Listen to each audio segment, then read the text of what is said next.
Today is the day before Valentine's Day, so we have a lot going on at the bakery, making pre-orders and walk-ins, and then I have a cake class tonight too.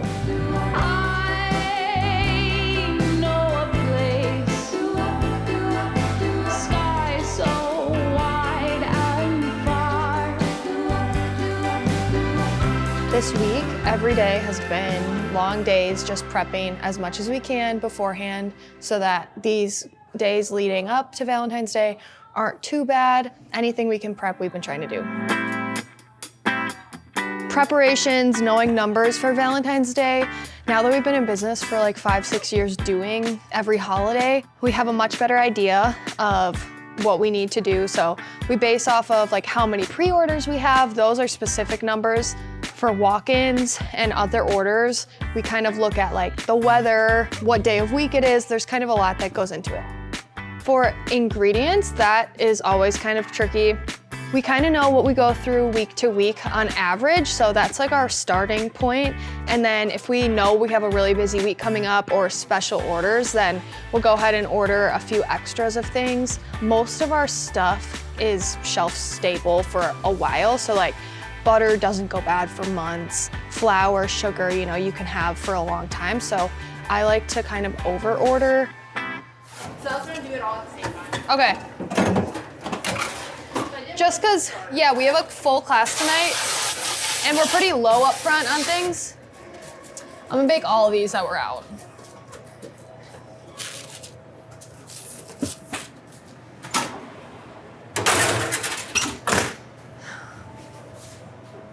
Set timer for 15 minutes. I was baking so much that I wanted to be able to track what I was doing. So I made an Instagram account and started putting what I was doing on there. And I named that Instagram account Miggy's Bakes after my dog. And people were finding that account and asking if they could order. And I was like, I guess, like, if you want this stuff. So it kind of happened like a little bit on accident, I guess. Cottage law is different in every state. Like some states don't allow it, but in Wisconsin, bakers can bake out of their house and sell products directly to customers, not like wholesale or anything. I didn't really want to hire employees when I was at my parents' house and be like, oh yeah, just come on over and use the back door. So my next step was to start looking for a kitchen outside of my parents' house. I found one a few months later by reaching out to tons of restaurants and eventually found Marigold Kitchen, which is in downtown Madison. I rented their kitchen in the evenings after they were closed for the day. You know if you have 1 sec. Just ask if you were here. Hang on, I'm coming. She's coming. I had wanted to work with the Badgers. That was like a huge goal of mine for a long time.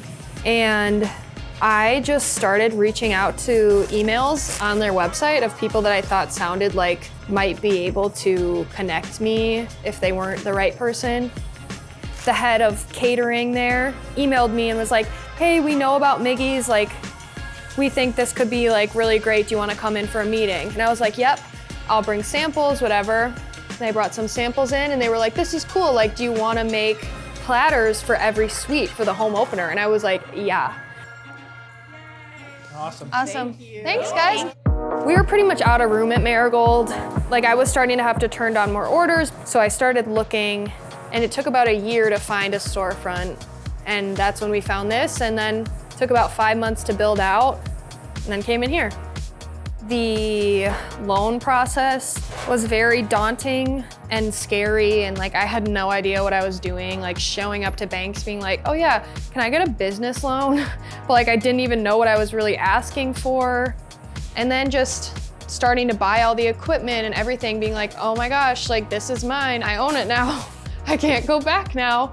That was like really scary. My mindset was that I thought no matter what happened, like I would be able to figure it out and like find a way to pay for it. Like if we were failing and there was no customers here, then I would be here by myself making everything. I could get another job, and like I was never really scared. Like, I mean, I was scared, but I always just like trust that like I'll figure it out. And also at the time, like I barely had any money. It all went into the business. So like, I didn't feel like I was losing anything if something really bad happened. It's like, okay, I don't have any kids or anything that rely on me, so might as well do it now. My queen, should we get her here? First starting off, marketing was a lot of social media interactions. That was really all I had to rely on because I wasn't in a storefront. I didn't have a location to show people. And I've kind of stuck with that as we've gone forward. Social media is definitely my favorite way to market. Events are another way that we like to market a lot. I've always been in the mindset of like, people will like what we're doing because I'm very confident in all the stuff that we make here. It's just like, we have to get in front of as many people as we can. So for me, from the beginning, it's always been like, let's get to markets. Let's go to community pop-ups and just have people like find out about us. And that's how we've grown a lot of the customer base too, is just being in as many places as possible for people to get eyes on us and then tell someone about it, come by here, and just kind of word of mouth. Measuring success of marketing is a little bit tricky because, you know, I'm not huge into the numbers. Like, you can look on socials or your email campaigns and see like, okay, it had this open rate, we had this reach, we had that, and I don't really like to do that. That's not my favorite thing. So for me, success on marketing looks like, oh, I saw your Instagram post about this weekend and that's why I came in. Or like recently we had a market that didn't do very well. Like there was like no one that really came to it and we didn't sell very much. But then someone reached out here and was like, hey, I saw you guys at the market. I definitely want to book my wedding with you. And that wedding was like over $1,000. So there's like different ways that marketing kind of pays off just by being in front of people. I don't really feel like discouraged on social media or other marketing tactics. There's always lulls. Like I get in lulls too, where it's like, why did no one see this post? Or why did this email get opened by like 10% of people? But I don't really get discouraged. I'm just like, okay, what else can I do? Like that didn't work, so I probably won't try it again. It's more just like learning, and I don't really see it as like a flop. It's just, okay, that one didn't work. What else has worked in the past? Let's do that. So it's kind of just like refining what I need to do.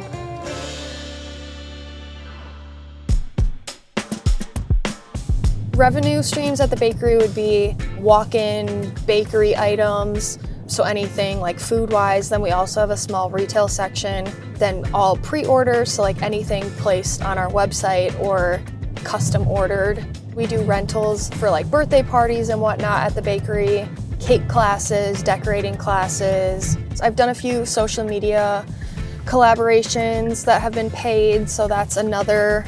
And then weddings. I would say weddings are another big one, and markets. So weddings are my favorite part of the job. This year, I'm guessing we're gonna have over 100. Markets, we're looking at least 40 or so markets. It's almost every weekend, and sometimes we have 2 or 3 markets in a weekend. So choosing markets to apply to can be kind of challenging. Talking to other vendors is a great way of knowing if a market might be good or maybe not. I also look at Facebook and how many people are interested in the event on Facebook. That can be a big determining factor. Sometimes it's like a few thousand, and we know that that probably is gonna be a better event than something that maybe only has like a couple hundred. I would say our best markets, like we just had one. The Grown Up Book Fair at the Sylvie is like one of our best ones all year. That one is a 2-day event, and I think we brought in like a little under 3,000 for that one. And then like, you know, a not very good market, we can bring home as little as like $200, which sometimes the booth fee is that, and we literally lose money. But that hasn't happened in a while. That's just an example of a bad one.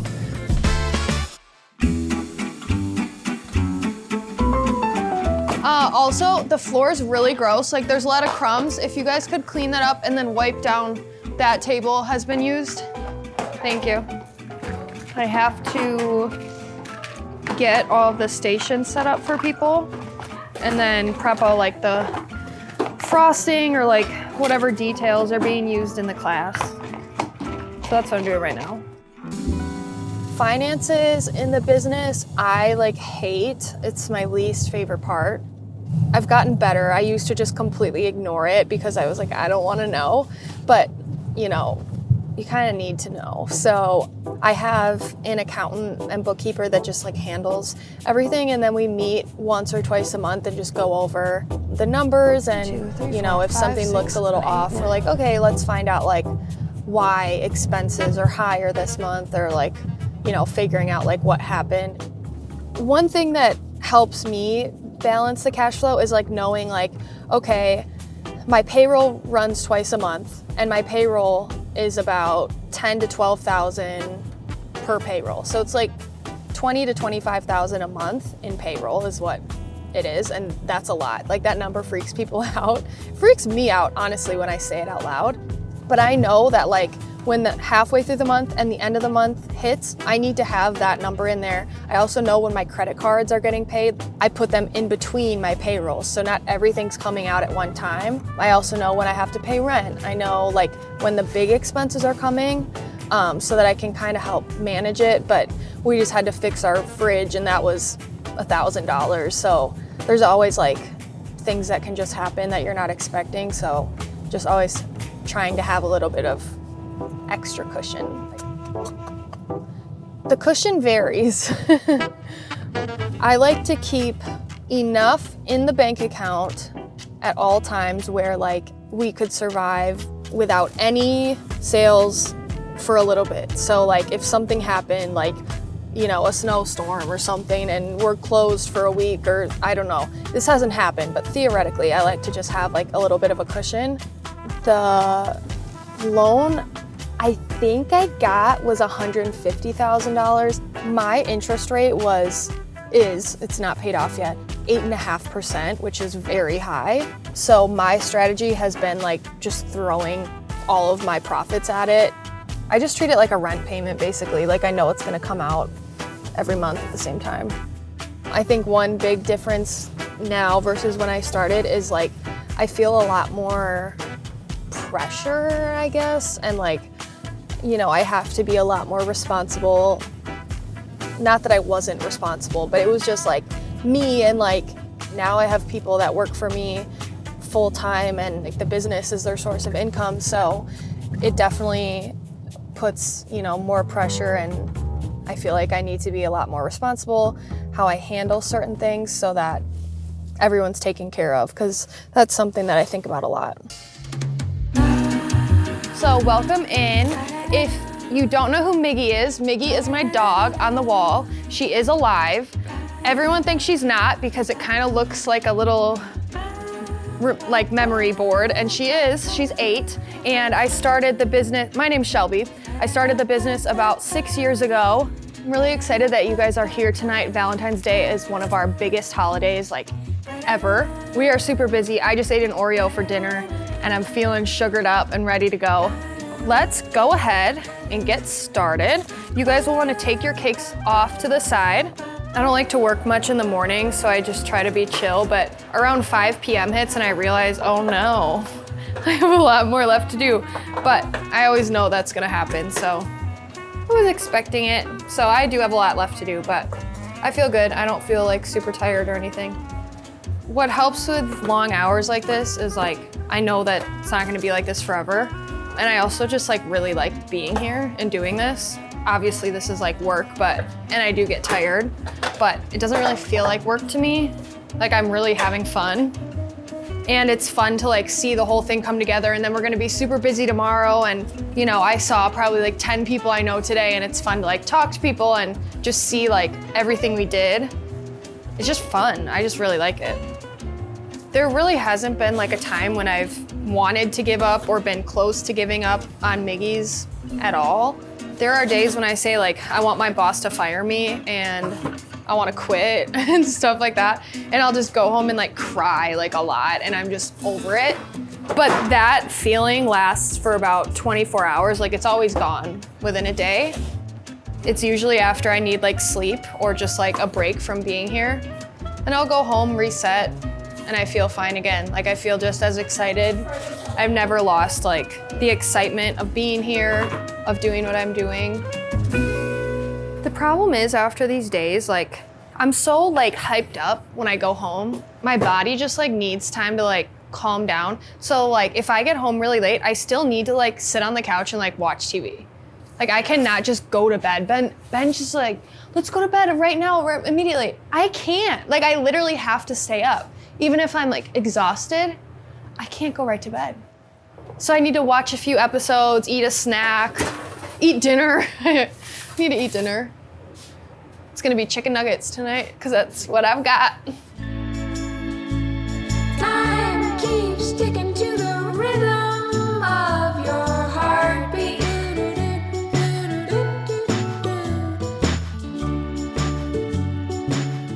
I'm really just stretching my back right now. Like I'm fine, this feels good. Kind of like a cat cow, you know? That's like what I'm trying to do right now is cat cow. It was the first year, and this woman ordered a cake for her daughter. The daughter's birthday was on Valentine's Day. She was like, make it cute, like, don't make it too Valentine's-y, because she doesn't like that her birthday's on Valentine's Day, but like, still make it cute. I put like a couple heart sprinkles on it, and the mom was like, can you send me a picture before you deliver it? So I did. I got a ton of calls immediately. She's like, that is so terrible. Like, you could not deliver that to my daughter. Like, are you kidding me? That all needs to be scraped off. You need to redo it. And I was like, and that was my first ever person that was like actually like didn't like what I did or told me that they didn't like what I did and was like mean to me. And I started crying and then I hung up because I was like, oh my God. And then she called back and I was like, sorry. I collected myself. I was like, sorry. Like the call went out and she's like, yeah, that needs to be redone. So I redid it and I cried and I was supposed to deliver, but I was like, Dad, can you do this? Because I don't want to see this girl. And the mom yelled at me and my dad did the delivery because I was like, so distraught for days, and that was on Valentine's Day. Those people, it's always like they have something else going on. Like I don't take it very personally anymore. People can be ornery, but that's okay. I would love to have multiple locations, a production facility. Price is a lot lower for somewhere like that where there's not much walkability, and then just having all production in one space so that we don't have to manage like 6 bakery kitchens. We have 1 kitchen that needs to be managed. I never want to franchise, which is what I think of when I think of a lot of locations. I don't want too many where I can't like personally go and talk to people and like make sure I'm happy with what's going on. Not that I want to like manage things, but I really like being able to like interact with my employees and my customers, so I never want to lose that part of it. And franchising just doesn't appeal to me because I feel like we would lose the kind of like homemadeness of everything. That's something that I really love in our bakery and like other bakeries I visit. Like you can tell when it's like from, this sounds so cheesy and I would never say this, but like you can tell when it's like from like the heart of someone or like the team or the business that it's coming out of. I mean, from the beginning, like I would not have been able to do as much as I've done, especially like without my mom and dad, because they still, I mean, put in so much like time and doing deliveries and making cakes, and like if there's an emergency or we run out of something and I really need brownies made, I'll call my mom at like 9 p.m. and she will come and make them. Like she doesn't say no. And also like probably just like how much I really love being here. Like if I didn't like it, I wouldn't have to be here all the time, and it probably wouldn't be as successful because like I put my touch on a lot of things and like share my passion with everyone. I think people can tell. If you have an idea, you should just do it. Like I was super nervous to share my baking Instagram because I thought it was like lame and I didn't want people to know like what I was doing. But if I wouldn't have done that, like if I would have just been like, oh yeah, I shouldn't do this because it's weird, no one else is doing it, I would not have this job I have right now. And when I think of you, all I can do is try to keep steady. All of you, all of you, falling all over tonight. My forever Valentine.